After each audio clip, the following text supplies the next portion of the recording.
The Stitch Please podcast will be taking a winter hiatus until January. But in the meantime, we will not leave you hanging. We've got some beautiful new episodes coming up just in time for the holidays. The new series, Stitching Holiday Traditions, are first-person narratives from members of the Black Women Stitch community. These are first-person special dispatch stories from women in the Black Women Stitch sewing community who are graciously sharing the stories of their family traditions with us. Each of them has a beautiful and unique story that we think you'll appreciate learning about as they talk about the ways that their sewing, crafty, and creative lives intersect with the ways that they celebrate the holidays. So prepare yourself to have a really great time as we wrap up 2021. Greetings to all who are joining us today on the Stitch Please podcast. My name is Martha, also known as Gadi Chow. If you follow me on social media, one should expect to see a little bit of everything. My family, my travels, my life, but most of all, my journey as a curvy sewist. I'm honored to be sharing with you some of the holiday traditions that we partake in our Garifuna Trinidad home. A little bit about myself. I am a Garifuna woman born in New York City. My parents migrated to the United States from Livingston, Guatemala, Central America. My husband is from Trinidad and Tobago, and we are raising 2 children here in Maryland. Garifuna people are the descendants of indigenous Arawak and Africans who inhabited the island of St. Vincent until we were exiled by the British in 1797. My ancestors survived the attempted genocide and created settlements along the coasts of Honduras, Guatemala, Belize, Nicaragua, and can still be found in parts of St. Vincent. When Lisa reached out to me about the series, I had to admit that I had to do a little double take because the holidays seemed to have snuck up on me. It was just January, like 2 months ago. I'm convinced. Like a whole year has passed by and I'm just not ready to accept that fact. The blessing is that my daughter jumps into the holiday spirit with both feet, starting on Thanksgiving week, because it usually falls around the same time we're celebrating Garifuna Settlement Day in Livingstone, which is November 26th. This is a day we celebrate the survival of culture and people, and we find ways to honor our ancestors. We truly carry this high energy with us pretty much until the new year begins. So we've already started the festivities way before Christmas. And so by the time Christmas comes, I feel like, okay, we're here. The energy is just bubbling and we're at an ultimate high. It's really one of my favorite times to spend back home because there truly is no words that can describe Christmas morning in Livingstone. Growing up, I had the pleasure of being in my grandmother's house, which is right by the beach. So it's having a front seat to the start of the festivities, which begin at the break of dawn. Traditionally, what happens is that there's a reenactment of how our ancestors came to the island. And so what happens is that there are canoes that go out way before everybody gets up. And so in the morning, as dawn is coming upon us, the entire Garifuna community is finding their way to the beach, in their traditional clothing and singing and just joyful, calling out for the canoe to come back. And the canoe has our traditional dancers and drummers, and they're in the canoe doing a call and response. It is so beautiful to witness.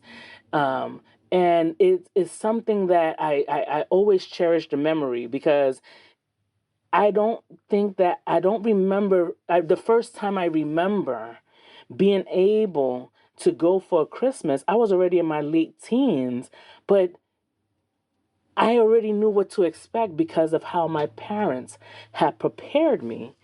Here in the United States, even though we were, not able to go for Christmas every year, my mom and my dad made sure to tell me and share their memories of what it was growing up and what those experiences were, that I was able to just attach my own experiences to theirs and grow it even more. And so I do the same thing with my children. And so, and continue the traditional oral tradition. I tell them of the story of the first time of seeing the canoes making their way back from the sea, bringing in the drummers and the singers to meet those of us who are impatiently waiting on the beach. And my kids are like, this is what happened. So I already know that now they're curious, so that when the day does come in which we'll be able to do that, that it won't be strange to them because they know that that was my experience. Trying to figure out what my favorite aspect of our tradition is kind of hard because I love it all. There's nothing that I don't love about being Garifuna. And so therefore is trying to think of, okay, what is it that what about Christmas? What is it that is so Garifuna during Christmas? And I must say it's got to be seeing the group of Wanaragu dancers making their way through the crowd. Wanaragua, more commonly known, I guess, in the diaspora as Jonkunu, or mascaro. Mascaro meaning mask in Spanish,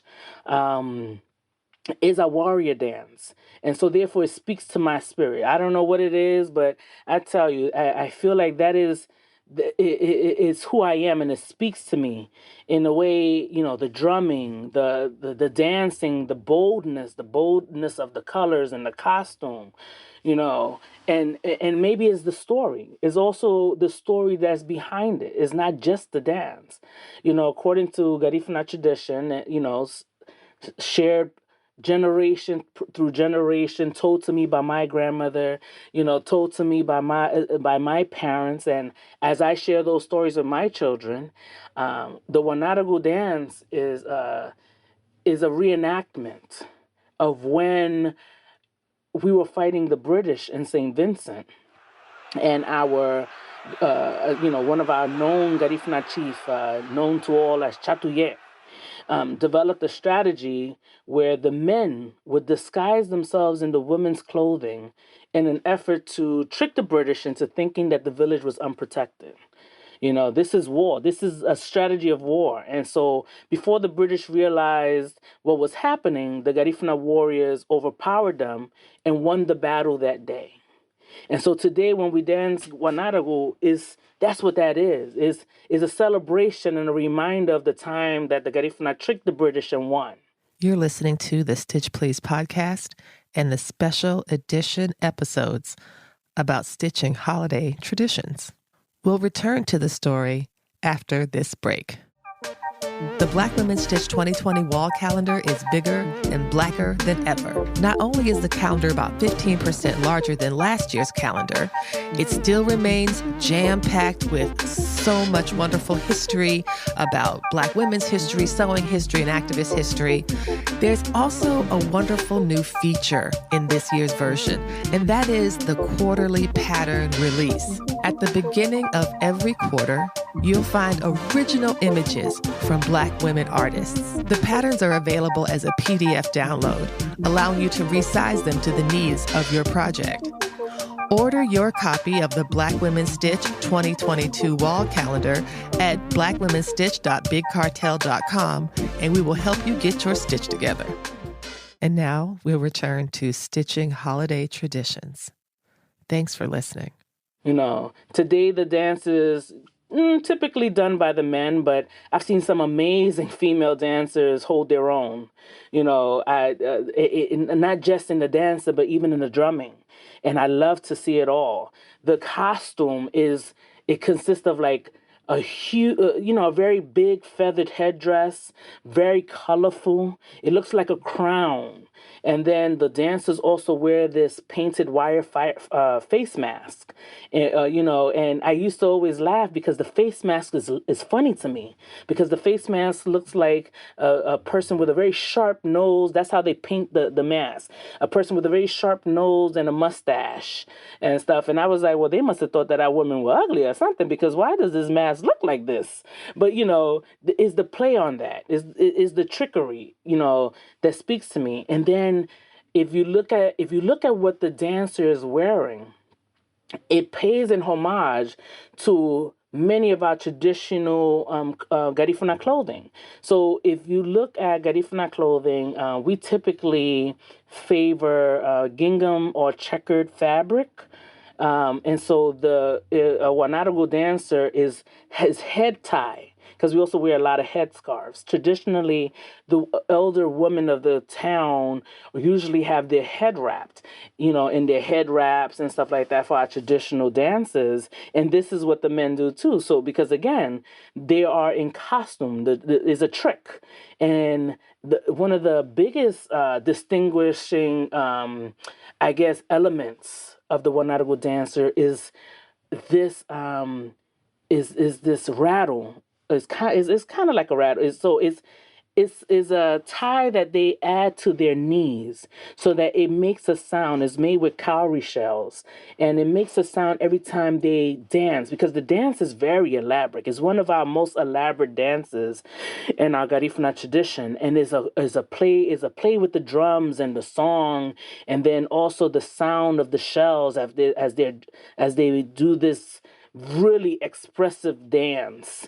And I encourage everyone who's listening to go on the internet, go on YouTube, and seek out and look at this dance. You'll see that it's done not just by the Garifuna people. It's so African in nature that Bahamas does it.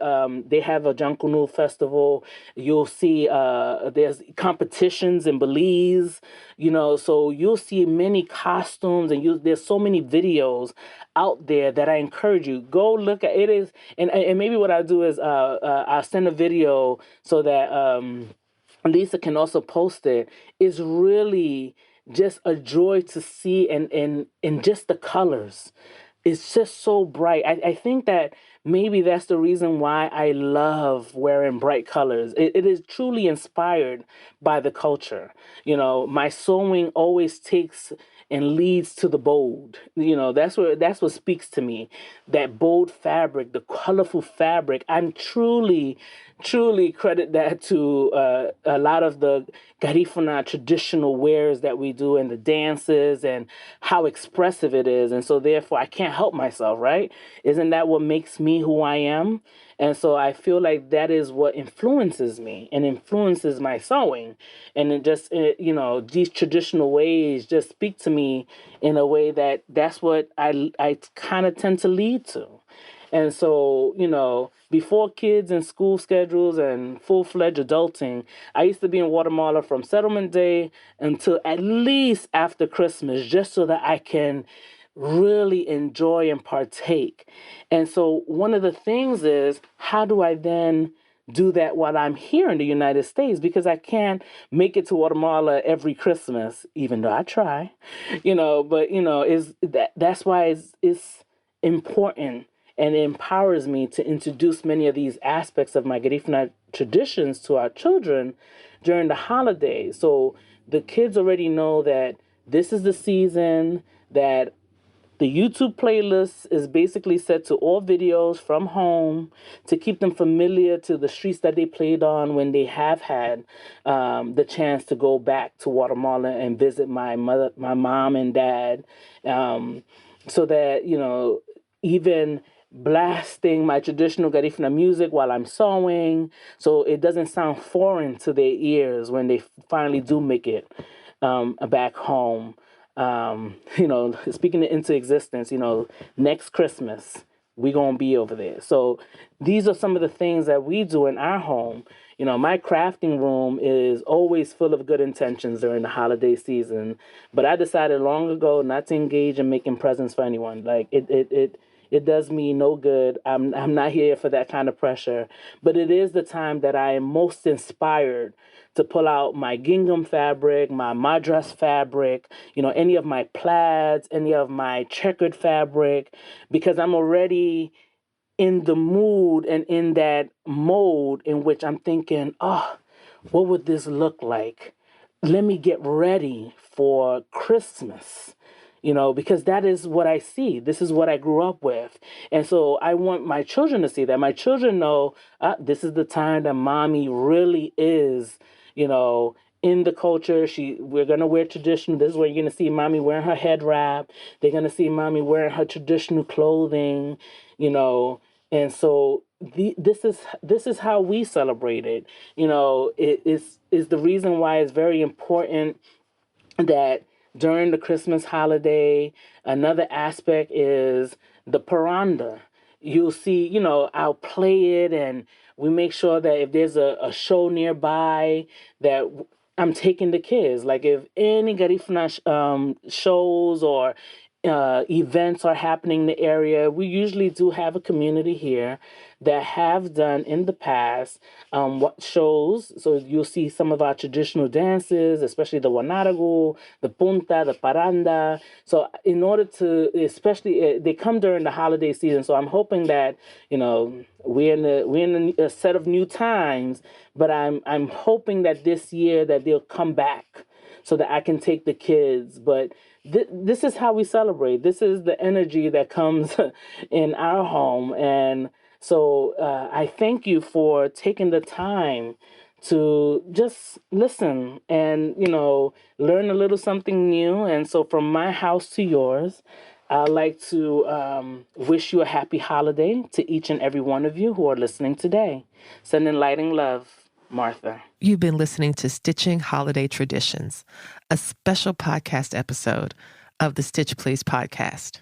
Thank you so much for listening. Come back next time and we'll help you get your stitch together.